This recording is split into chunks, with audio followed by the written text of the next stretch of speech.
In the autumn of 1942, the world was balanced on a knife's edge. The Second World War had been raging for 3 years, and though the Allies had found some victories, the Axis powers still seemed formidable, even unstoppable in certain parts of the globe. Nazi Germany controlled almost all of continental Europe, from the storm-battered coasts of France to the gates of Stalingrad in the Soviet Union. Italy, under Mussolini, still held sway over much of the Mediterranean. In North Africa, German Field Marshal Erwin Rommel and his Afrika Korps were pressing eastward, threatening Egypt and the Suez Canal, a lifeline of the British Empire. For Britain, exhausted by years of war, and for America, only recently thrust into the global conflict after Pearl Harbor, the question loomed: how could they strike back effectively? The answer, though debated and contested within the Allied High Command, eventually settled on North Africa. This was not a decision made lightly, nor without tension. American leaders, particularly General George C. Marshall, had argued strongly for a direct invasion of Europe through France. They believed the quickest path to defeating Hitler was to hit Germany head-on, to strike at the heart of Nazi-occupied territory. But the British, led by Winston Churchill, knew that such an invasion in 1942 would be reckless. The Allies simply weren't ready. They lacked the ships, the landing craft, the planes, and the seasoned troops necessary to storm the heavily fortified coast of northern France. Churchill remembered vividly the disasters of earlier raids like Dieppe, where Allied soldiers had been slaughtered attempting to land against German defenses. He argued instead for what he called the soft underbelly of Europe. That underbelly in 1942 was North Africa. By striking there, the Allies could secure the Mediterranean, protect vital shipping lanes, and prepare the stage for later campaigns in Italy and eventually France. More importantly, it would be the first real test of American ground forces against German and Italian troops. Roosevelt, eager to bring U.S. forces into direct battle with Hitler's armies, agreed. The plan was codenamed Operation Torch. Torch was bold, ambitious, and risky. It would be the largest amphibious operation in history up to that time, a complex dance involving hundreds of ships, thousands of planes, and over 100,000 soldiers. The landings would stretch across thousands of miles of ocean and coastline, from Casablanca in Morocco to Oran and Algiers in Algeria. This wasn't just a military gamble, it was also a political one. For while the Allies would be landing in North Africa, those territories were not held directly by the Germans but by Vichy France, the collaborationist regime that had surrendered to Hitler in 1940. The French army stationed in North Africa might resist, fighting against the Allies to defend their territory. Or perhaps they might join the Allied cause. No one knew for certain. Behind the scenes, delicate negotiations unfolded. American diplomats tried to reach out secretly to French officials, gauging their willingness to switch sides. Some French officers were sympathetic, others fiercely loyal to Vichy. The situation was complicated, uncertain, and fraught with risk. Eisenhower, who had been chosen to command Operation Torch, knew this well. At just 51 years old, he had risen quickly in the U.S. Army, known for his calm demeanor, organizational brilliance, and ability to work with allies. Torch would be his first great test. Planning the operation stretched through the summer and autumn of 1942. Allied intelligence scouted beaches, tides, and harbor defenses. Naval convoys were organized in secrecy, some departing from Britain, others from the United States itself, crossing the Atlantic in great arcs to avoid German U-boats. Troops drilled for landings, though few had ever experienced combat before. Among the ranks were young Americans fresh from farms and factories, British soldiers hardened by years of war, and free French units eager to reclaim their homeland's honor. All the while, Rommel and the Afrika Korps were battling the British Eighth Army in the deserts of Egypt and Libya.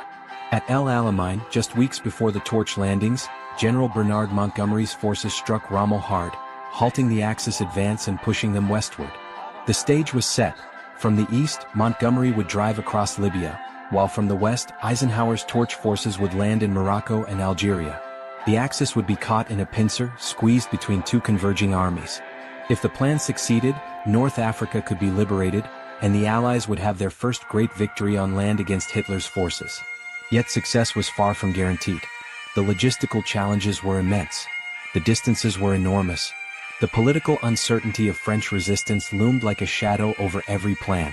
And the Germans, though stretched thin, were formidable opponents.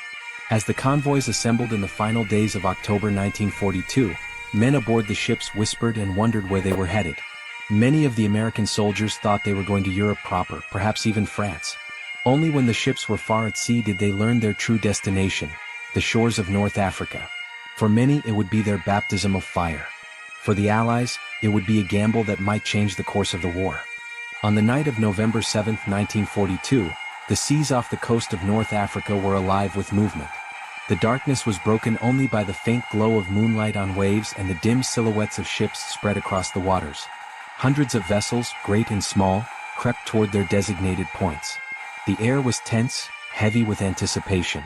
On the decks, soldiers huddled together, their rifles slung over their shoulders, their faces pale and anxious.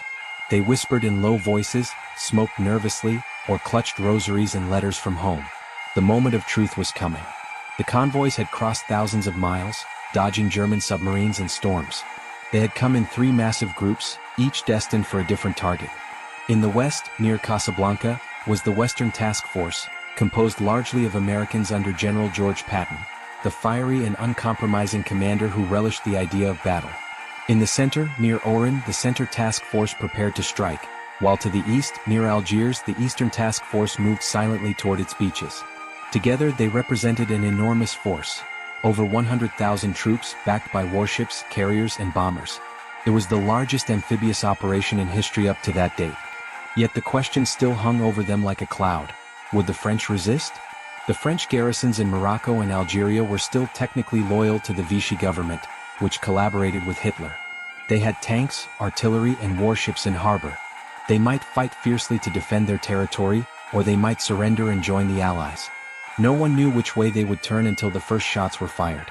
Eisenhower and his planners had hoped for the best, even sending envoys to persuade local French commanders to switch sides.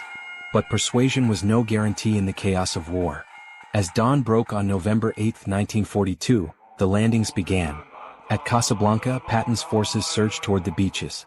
The sea was rough, the wind biting, and landing craft pitched violently as they made their way to shore.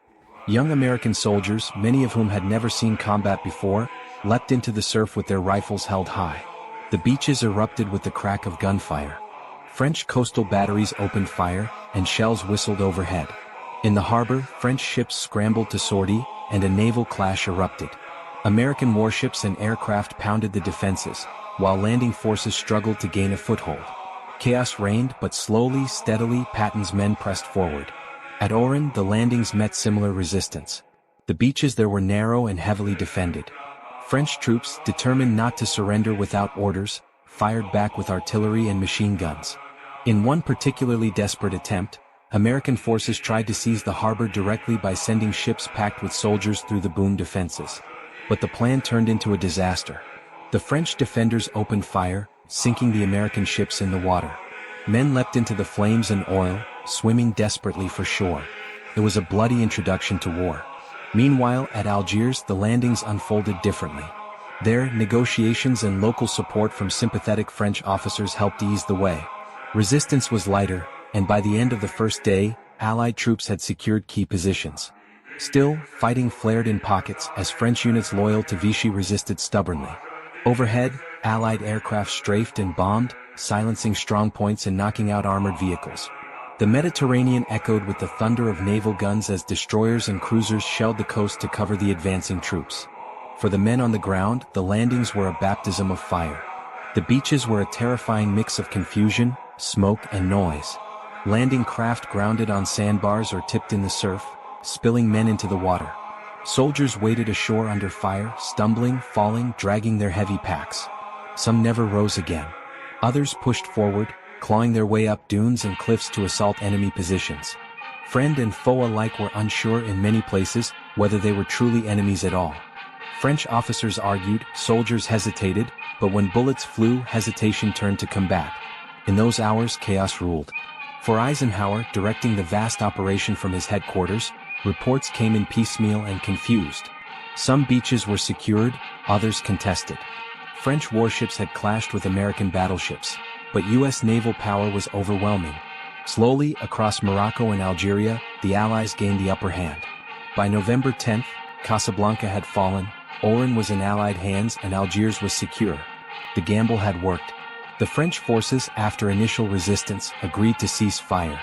Many officers, realizing that their true enemy was Germany, chose to join the Allies. Operation Torch had succeeded. Yet the victory was not without cost. Hundreds of soldiers lay dead on the beaches, their bodies washed by the tide. Ships smoldered in harbors, landing craft sank in the shallows. For the Americans, it had been a harsh introduction to modern warfare. For the French, it was a moment of bitter choice: loyalty to a collaborationist regime or unity with the Allies. In the end, most chose unity, and their forces would soon fight side by side with the Americans and British. What Torch had done, above all, was establish a bridgehead in North Africa. The Allies now had a foothold. From there, they could strike eastward, linking with Montgomery's 8th Army pushing west after El Alamein. The trap was closing on Rommel and the Afrika Korps. For Hitler, Torch was a bitter blow, proof that the Allies could coordinate massive amphibious operations and strike deep into his territory. For Roosevelt and Churchill, it was vindication, a sign that their gamble had paid off. But the story of Torch was not finished. The landings were only the beginning. Ahead lay months of hard fighting across deserts and mountains, battles against Rommel's seasoned troops, and the long campaign that would ultimately end in Tunisia. For the young Americans who had stumbled ashore at Casablanca, Oran, and Algiers, Torch was the moment they became veterans. For the Allies, it was the first step on a long road that would eventually lead to Sicily, Italy, and 2 years later the beaches of Normandy.